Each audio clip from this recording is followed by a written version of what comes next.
You know what time it is? It's time to start running.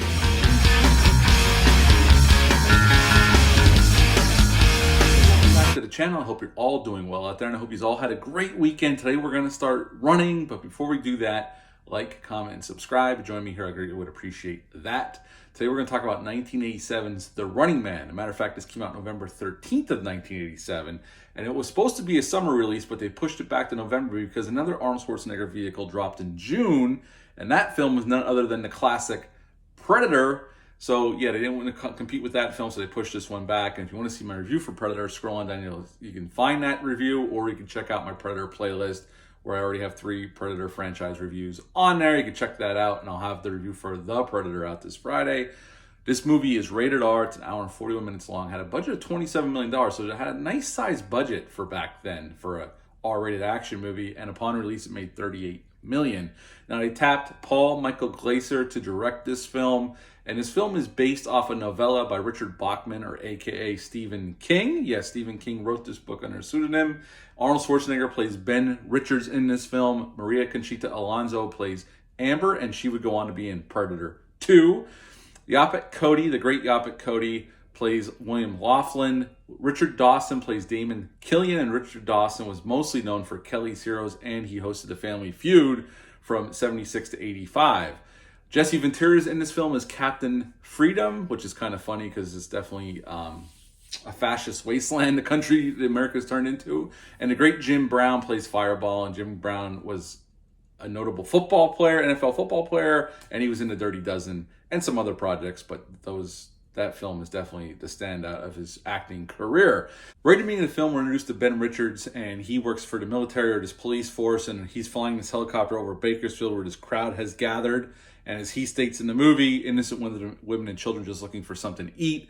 He gets the command to open fire on the crowd. He disobeys the order. The guys that are in the helicopter with him take over the helicopter, end up firing on the crowd, and they pin it on Ben Richards, and he goes to prison. That's where he meets Yaphet Kotto's character and this other guy who are involved with this like freedom syndicate that want to shut down the network. There's like one major network for the United States of America, and they have these game shows, and they're pumping out propaganda for the government, and they're very heavily involved with the government.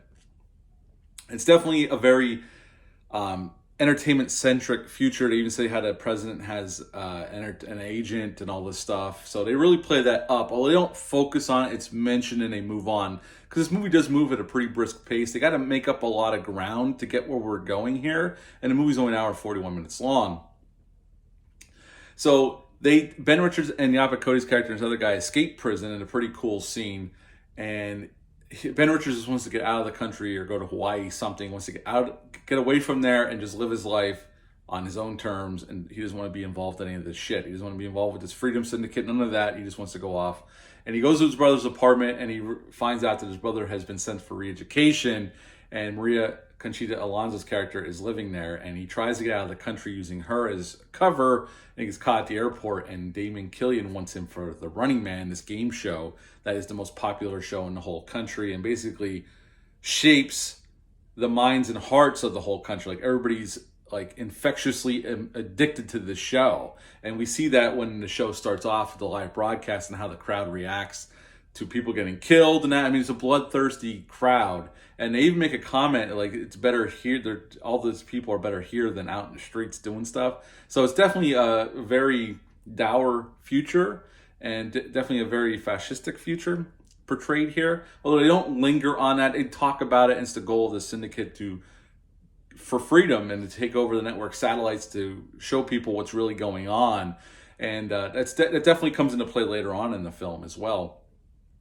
And Ben Richards ends up playing The Running Man. He gets sent into the zone, which was inspiration for the American Gladiators TV show that was popular in the late 80s and through the 90s. And Yaphet Kotto's character joins him, and so does Amber. Ends up joining him because she tries to clear Richards by looking up the footage, because she kind of believes him that he didn't do what they say he did, and then she finds the unedited footage. So they send her into the game, and then we have all these gladiators that go and try to kill him. Ben Richards kills them all, and then at the end, they shut down the satellite, he kills Killian, and there's kind of a happy ending. And that is basically The Running Man. What's so great about this film? Well, this film's a film definitely I've been watching since I was a kid. I remember watching this on HBO back in the day. And it's a film I rented many times. I own the Blu-ray, it's right there.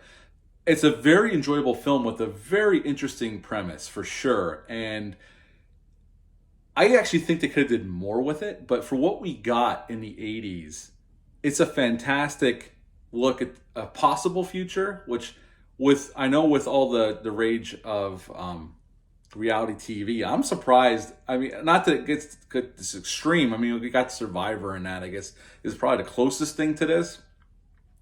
But you could definitely see where they predicted where we might be going. Now, we haven't gotten where we're killing people live on TV, thank Christ, but they definitely set up what for future things to come.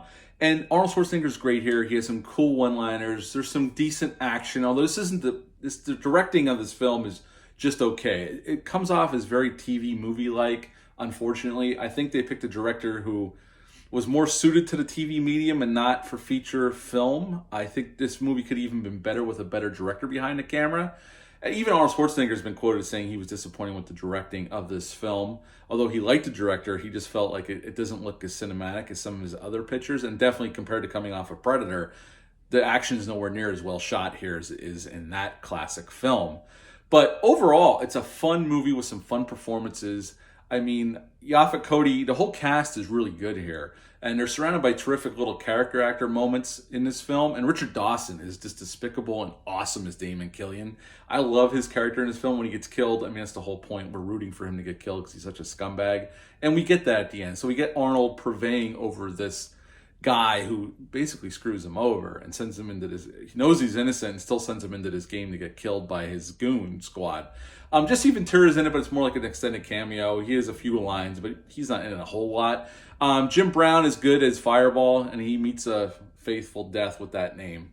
And Maria Conchita Alonso's good to hear as well. Like I said, the whole cast is good. There's some good action here. There's some good 80s cheesiness. And I love the game and how the world that it creates. I think they could have did more with it. But for what we got, this is a fun, good, cheesy 80s action film that I watch probably about once a year. I pull that Blu-ray out and I give it a watch. Now, like I said at the beginning of this review, this was based on a Stephen King novella called The Running Man that he wrote under the pseudonym Richard Bachman. This was inspiration for the American Gladiators TV show that ran in the late 80s and through the 90s that I used to watch. Paula Abdul actually choreographed the dancers in the beginning of the show, the dance around Killian put on this number. She choreographed that scene for the movie. And the footage of the helicopters attacking the crowd was actually taken from the 76 King Kong movie. So they kind of reused footage in this film from an older film, existing film. Other than that, that's all the trivia I got. The Running Man is a film that I thoroughly enjoy. And it's a really cool Arnold Schwarzenegger action vehicle that you can sit down. There's some interesting things there, some things to think about. But also you can just turn your brain off, have a good time with the shit that's going on screen. But overall, this is a really fun 80s action film. This is actually a film I wouldn't mind seeing remade. I think there's a lot of things you could do with this, push it further, really dive deep into some of the politics and some of the shit going on.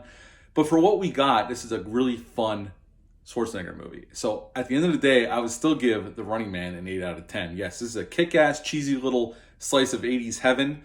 8 out of 10 for The Running Man. Have you ever seen this film? Leave a comment down below. Let me know. Hit the thumbs up, hit the subscribe button, share this really great. We would appreciate that.